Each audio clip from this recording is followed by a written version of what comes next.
gannaaw bi ñu santee yàlla julli ci yonente bi ñu ngi sant suñuy waajur ñun ñëpp di gërëm di sant mbooloo mi nga xam ne mi tey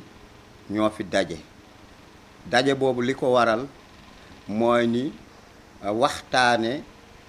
tey mbiru Mansour Ndiaye mi nga xam ne mi posé na candidature won ñu li nga xam ne lii jaral na ñun ñëpp tey ñu tey jóg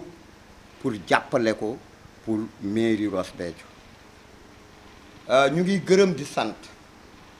ñëpp ñi nga xam ni ñi keroog bi ñu waxeen dañuy préparer liste yi pour déposer leen depuis 10 heures ba 23 heures ñu nekk fii liggéey fi liggéey bu mucc ayub bi nga xam ne bii kenn waxatu ko ñëpp ci bég jóge fi dem déposer ji sous-préfecture ci anam yu rafet yi nga xam ni ñëpp ci bég di kontaan nag ci coordonnateur bi nga xam ne bii mooy Dieng mi nga xam ne mi liggéey lu ci ëpp solo ba ñëpp kontaan ba ñëpp joxe loxo deroog rapporté na ko muy lu neex ñëpp di won ni rek li waral tey mouvement yooyu yëpp am élection mairie bu Ross Béthio yaakaar naa ni li jot am Ross Béthio ñëpp ko xam ñu jóg nag xool benn nit bi nga xam ne bii tey profilam boo ko xoolee ci Sénégal kenn ëpp ko fi gënu ko fi mën a même réew mi mën na ko yore am na xam-xamam am na audience nationale am na audience internationale amul lépp lu ko të pour développer même le Sénégal waxuma sax Ross Béthio mais le Sénégal kenn nattabtewul actuellement tey fi ñu toll usines yi yàlla def ni tey ñëw na indi ko jam ñaajo implanté ko fa jël fi ay doomu Ross Béthio ñu war fa liggéey mani la mun nekk un élément pour tout le Sénégal ñoo ko war a delloo njukkal en tant que homme de développement kii ñun c'est une fierté pour Ross Béthio dinaa ci wax lenn nag man xam naa ni Senghor Sow moom mën naa wax ni depuis politique mosuma ci sore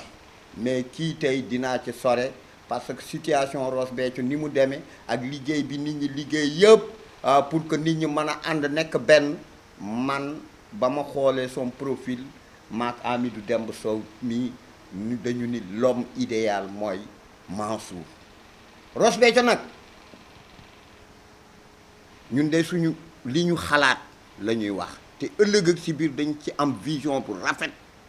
mooy ni Mansour bii képp ku ko jàppale doo ko regretter parce que xam naa ni am na li nga xam li ñu ngi koy togg heure bu ñoree njariñu Ross Béthio la te incha allah bu neexee yàlla programme bi ñu leen di indil da ngeen xam ni kii boroomi ay xalaat ay nit ñu am vision ñoom ñoo teg programme bi te ñu ngi ciy liggéey te dinañ leen ko indil donc di gërëm di sant nag képp ki nga xam ne kii déglu nga ma leneen li aussi mooy ni nañu xam ñun ñëpp ni élection moom xëccoo la ay nit ñooy ànd di ko xëccoo nit ñoo bokk gox ñoo bokk fu ñuy fanaanoo ñooy bokk fu ñuy yeewoo donc li ñuy ñaan nga xam ne ñun ñooy tey kaawu Mansour Ndiaye nañ ci dem ci jàmm ak salaam képp ki nga xam ne kii candidat nga ñu ngi ñaan nga noot sa njaboot bàyyi violence amul chance nañu àndandoo ci jàmm ak salaam ñu dem vote ji ci jàmm ak salaam ñu dellu si ci jàmm ak salaam vote yi bu paasee ba yàlla def ki ñuy fol ñu fole kot aussi bu neexee yàlla Ross Béthio ñoo ko bokk kenn du fi jóge ñoo koy bokk continuer di vivre à Ross Béthio donc di leen gërëm di leen sant di leen wax ni daal mbir mi ni ma ko waxee noonu la demee jàmm ak salaam lañ fi soxla bon te yaakaar naa ni aussi Mansour li mu jot wane fii Ross Béthio war na tey tax képp kuy doomu Ross Béthio am xalaat ni kii nañ ko jàppale pour que ëllëg ak si biir mu jël mairie Ross Béthio muy ndamu Ross Béthio. Omar maa ngi lay nuyu di nuyu sama ñi ma nekkal fii ñëpp ñu bokk li ñuy wut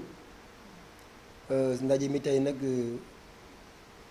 dañ ko sàkkoon rek pour def yenn précision yi. ndax ñun Benno Bokk Yaakaar lañu bokk te Benno Bokk Yaakaar boobu ñu bokk dañ fa yóbbu suñu parti fekk fa yeneen parti donc bi nekkee ci mouvance bi élection maire yi jege ñu dem ba benn instant gis ñu ko wax ak ñun noonu laa ko mën tuddee parce que je pense que Benno Bokk Yaakaar loolu def benn cadre boo xamante ni au moins mën nañ ciy waxtaan ba daañ xam ñun exactement si lan lañ nekk donc biñu demee ba ñu xamuñ si lu ñu nekk parce que à 4 jours xaw ma à 5 jours des choses on a décidé de participer aux élections voilà avec le candidat Mansour Ndiaye donc noonu la demee pour ñëpp a xamee ko noonu et Mansour Ndiaye yaakaar naa nag ñëpp xam nañ ko ni ko sama grand Senghor waxee rek agence nationale internationale kooku kenn werantewu ko léegi nag les jets sont jetés déposé nañ suñu candidature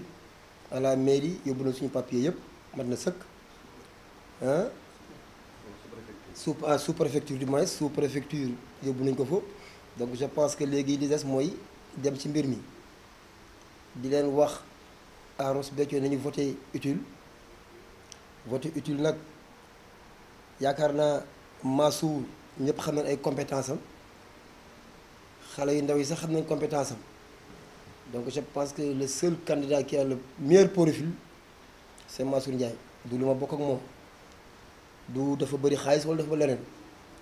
yaakaar naa nit boo koy topp pour mu defar dëkk bi da ngay topp ki nga xamante ne yaakaar nga ne war a mën defar dëkk bi waaw yi ñuy wax yëpp xaalis sax ñàkk xaalis moom xaalis lay liggéey parce que Ndiaye c'est un financier international donc